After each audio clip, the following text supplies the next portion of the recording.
இப்போ உள்ள காலகட்டத்தில் அமைதி எங்கே தான் இருக்குது அப்படின்னு சொல்லி நம்ம தேடி ஓடிட்டுருக்கோங்க. இந்த வீடியோவில் ஒரு குட்டி கதை மூலமாக அமைதி எங்கே இருக்குது, அந்த அமைதியை நம்ம எப்படி உணரலாம், அதை பற்றின வீடியோ ஒரு சின்ன சிறுகதை மூலமாக தெரிஞ்சுக்கலாம். வாங்க வீடியோக்குள்ளே. நான் உங்கள் சரண்யா. Welcome to கேடாக்ஸ். வீடியோக்குள்ளே போகிறதுக்கு முன்னால் நம்ம சேனலை சப்ஸ்கிரைப் பண்ணிக்கோங்க. அப்போ தான் நான் போடுற வீடியோஸ் உங்கள் நோட்டிஃபிகேஷன்ஸில் வரும். ஒரு ஊரில் ஒரு வாலிபன் ஒருத்தர் இருக்காருங்க. இந்த வாலிபன் பல காலங்களாக மன அமைதி இல்லாமையே அவர் வாழ்க்கையை வாழ்ந்துகிட்டு இருக்காரு. இப்படி இருக்கிறப்ப ஒரு நாள் மன அமைதி எங்கே தான் இருக்குது அப்படின்னு அவருக்குள்ளேயே ஒரு கேள்வி ஒன்று எழும்புதுங்க. சரின்னு சொல்லிட்டு அவரோட நண்பர்கள்ட்டெல்லாம் போய் கேட்குறாரு. கேட்குறப்ப அவர் நண்பர்கள்லாம் ஒவ்வொரு நண்பரும் ஒவ்வொரு விதமாக மன அமைதியை சொல்கிறாங்க. நீ கோவிலுக்கு போனால் மன அமைதி உனக்கு கிடைக்கும், உனக்கு ஒரு பூங்காவுக்கு போனால் மன அமைதி கிடைக்கும், தியானம் பண்ணு மன அமைதி கிடைக்கும். இந்த மாதிரி ஒவ்வொரு மனிதரும் ஒவ்வொரு விதமாக மன அமைதியை சொல்கிறாங்கங்க. முடிவாக அந்த மனிதன் எல்லாத்தையும் ட்ரை பண்ணி பார்த்துட்டு எதுவுமே அந்த மனிதனுக்கு ஒர்க் அவுட் ஆகலைங்க. ஒரு வழியாக டாக்டர்கிட்டயே போகிற சூழ்நிலை அந்த வாலிபருக்கு வருது. சைக்காட்ரிஸ்ட்டை போய் காமிக்கிறாங்க. சைக்காட்ரிஸ்ட்டும் மெடிசன்ஸ்லாம் கொடுக்குறாங்க. அந்த மெடிசன்ஸையும் இந்த வாலிபர் தொடர்ந்து எடுத்துக்கிட்டு வராரு. ஆனால் முடிவாக பார்த்தீங்கன்னா எதுக்குமே பலன் அளிக்கலை. அவருக்கு மன அமைதிங்கிறது சுத்தமாக கிடைக்கல. அப்புறம் அந்த வாலிபன் நமக்கு மன அமைதிங்கிறது எங்கேயுமே கிடைக்காது போல இருக்குது, நம்ம வாழ்க்கையே இப்படி தான் போல இருக்குன்னு ஒரு எண்ணம் வருதுங்க. திடீர்னு ஒரு நாள் ஒரு நண்பரை சந்திக்கிற மாதிரி போகுது. அப்போதைக்கு அந்த நண்பர் சொல்கிறாரு. அந்த நண்பர்கிட்ட இவரோட சூழ்நிலைகள் எல்லாத்தையுமே எடுத்து சொல்கிறப்ப, நீ பக்கத்து கிராமத்துக்கு ஒரு ஜென் துறவி வந்திருக்காரு, அவரை நீ போய் பாரு, உனக்கு ஒரு தெளிவு கிடைக்கும், ஒரு விடை கிடைக்கும் அப்படின்னு அந்த நண்பர் சொல்கிறாரு. இந்த வாலிபரும் நம்ம என்னென்ன இருக்கோ எல்லாத்தையுமே நம்ம ட்ரை பண்ணி பார்த்துட்டோம், இது லாஸ்ட்டு இது ஒன்று தானே இருக்குது, இதையும் நம்ம ட்ரை பண்ணி பார்க்கலாம் அப்படின்னு சொல்லிட்டு முடிவாக அந்த பக்கத்து கிராமத்துக்கு கிளம்பி போகிறாரு. போகிறப்பே அந்த மலையில் தான் ஜென் துறவி இருக்கார். அந்த மலைக்கிட்ட போகிறப்பயே அவருக்கு ஒரு அமைதியான சூழ்நிலை கிடைக்குதுங்க. மனசு அப்படி ஒரு அமைதியாக இருக்குது. மலை உச்சிக்கு போகிறப்ப இன்னும் அமைதியான மனநிலைமை அவருக்கு வருதுங்க. ஒரு வழியாக இந்த வாலிபர் ஜென் துறவியை சந்திக்கிறாருங்க. சந்திச்சோடனே ஜென் துறவியும் இந்த வாலிபர் உட்கார சொல்கிறாரு. இவரும் உட்கார்றாரு. உட்கார்ந்த உடனே தன்னுடைய நிலைமையை ஜென் துறவிக்கிட்ட எடுத்து சொல்கிறாரு. நான் பல நாளாக மனக்குழப்பத்திலே இருக்கேன், நிம்மதிங்கிறது என் வாழ்க்கையிலே இல்லை, மனம் எதையாவது யோசிச்சுக்கிட்டு குழம்பிக்கிட்டே இருக்குது, பிரச்சனைங்கிறது என் வாழ்க்கையில் ஒன்றுமே இல்லை, ஆனால் நானே இந்த பிரச்சனையை உருவாக்கி எதையாவது யோசிச்சுக்கிட்டே இருக்கேன், இந்த யோசனையை எப்படி நிப்பாட்டுறது, மன அமைதியை நான் எங்கே போய் தேடுவேன், இந்த மன அமைதிங்கிறது எங்கே கிடைக்கும் அப்படின்னு தன்னுடைய பிரச்சனைகள் எல்லாத்தையுமே அந்த ஜென் துறவிக்கிட்ட அந்த வாலிபர் சொல்கிறாருங்க. மௌனமாக இருந்த ஜென் குரு இப்போ பேச ஆரம்பிக்கிறாரு. சரி, நான் என்ன சொன்னாலுமே உனக்கு புரிய போகிறதில்ல, அதுக்கு முன்னாடி நான் உனக்கு ஒரு கதை சொல்கிறேன், அந்த கதையை மட்டும் நீ அமைதியாக கேளு அப்படின்னு சொல்கிறாருங்க. ஜென் துறவியும் அந்த கதையை சொல்ல ஆரம்பிக்கிறாருங்க. ஒரு கிராமத்தில் ஒரு டீ கடை ஒன்று இருக்குது. அந்த டீ கடையில் மக்கள் கூட்டம் எப்போதுமே இருந்துகிட்ருக்கும். ஆனால் எப்போதும் உள்ள கூட்டத்தை விட ஞாயிற்றுக்கிழமை அன்னைக்கு கூட்டம் அதிகமாகவே இருக்கும். அதனால் அந்த கடையோட முதலாளி அன்னைக்கு கொஞ்சம் பிஸியாகவே இருப்பார். அது மாதிரி அவருக்கு எப்போதும் உள்ள வருமானத்தை விட ஞாயிற்றுக்கிழமைக்கு வருமானம் கொஞ்சம் கூட தான் இருக்கும். அன்றைக்கி அதிக பணம் அவர் கல்லாப்பட்டியை சேருங்க. அதனால அந்த பணத்தை வாங்குறப்பே அவருக்கு ரொம்ப டயர்டாகிடும். அன்றைக்கி ஞாயிற்றுக்கிழமை அன்றைக்கி அப்படி தான் அந்த டீ கடையில் ரொம்ப கூட்டம்.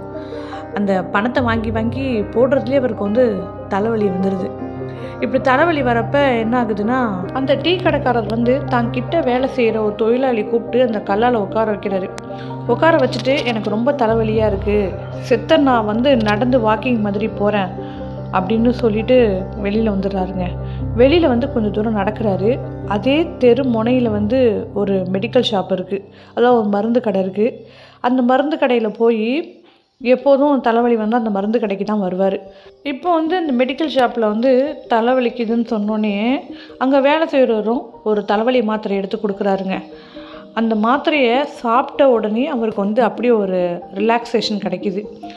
ஒரு மாதிரி மனசு அமைதியாக இருக்குது. அந்த தலைவலி காணாமல் போகுது. அந்த கடையிலே ஒரு 5 நிமிஷம் உட்காந்துருக்காரு. அப்புறம் கிளம்புறாரு.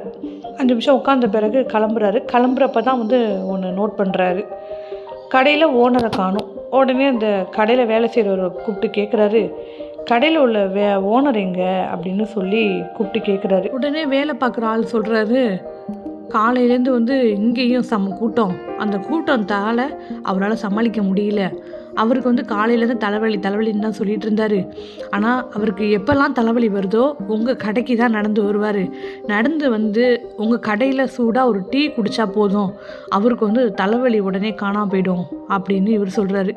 இது கேட்டோடனே இந்த டீ கடைக்காரருக்கு ஒரே ஷாக்காக இருக்குது. அப்போ தான் இந்த டீ கடைக்காரருக்கே ஒன்று புரிய வருதுங்க. இந்த மருந்து கடைக்காரர் நினச்சிருந்தா இங்கே உள்ள மருந்தை எடுத்து தலைவலிக்குன்னு உள்ள மருந்தை எடுத்து ஒன்று சாப்பிட்ருந்தா தலைவலி காணாமல் போயிருந்துருக்கும். நம்மளும் தலைவலிக்குதுன்னு சொன்னோடனே ஒரு டீ சூடாக குடிச்சிருந்தா நமக்கும் தலைவலி வந்து காணாமல் போயிருந்துருக்கும். ஆனால் நம்மக்கிட்ட ஒன்று இருக்கிறப்ப அதை தேட மாட்டோம், நம்மக்கிட்ட இல்லாததை நம்ம தேடி போகிறோம் அப்படிங்கிறத வந்து இந்த டீ கடைக்காரர் உணர்றாருங்க. உணர்ந்துட்டு அப்புறம் அந்த கடையிலேருந்து கிளம்பிடுறாரு. இப்போ கதையை வந்து இந்த ஜென் துறவி வந்து சொல்லி முடிச்சிட்டாருங்க. இதை கேட்ட அந்த வாலிபருக்கு வந்து என்ன சொல்கிறதுனே புரியல. அப்போ தான் வந்து அந்த வாலிபருக்குமே எல்லாமே புரிய வருது. அதாவது இந்த டீ கடைக்காரர் நினச்சிருந்தாருன்னா எங்கேயுமே போகாமல் அவர் ஒரு டீயை குடிச்சிருந்தாருன்னா தலைவலி போயிருந்துருக்கும். அதே மாதிரி இந்த மருந்து கடைக்காரர் நினச்சிருந்தாருன்னா ஒரு தலைவலி மாத்திரையை எடுத்து போட்டிருந்தா அந்த தலைவலி வந்து காணா போயிருந்துருக்கும். ஆனால் 2 பேருமே வந்து அவங்க கிட்ட உள்ளதை விட்டுட்டு இல்லாததை தான் தேடுறாங்க.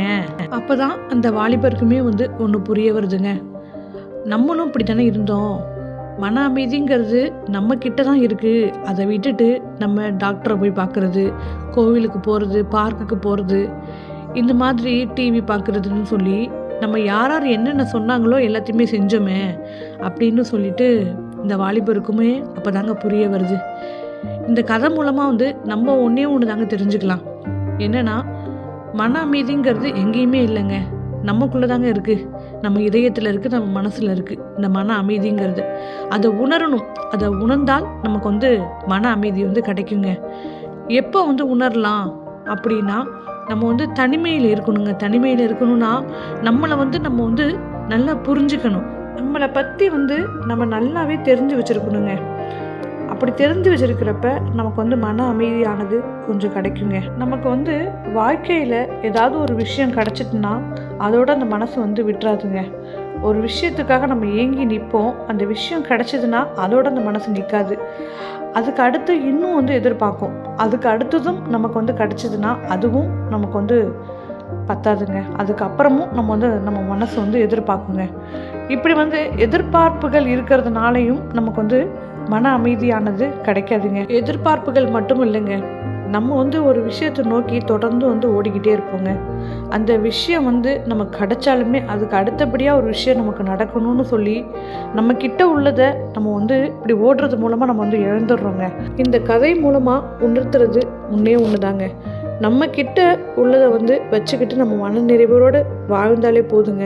நமக்கு வந்து மன நிறைவானது கிடைக்கும், மன அமைதியும் கிடைக்குங்க.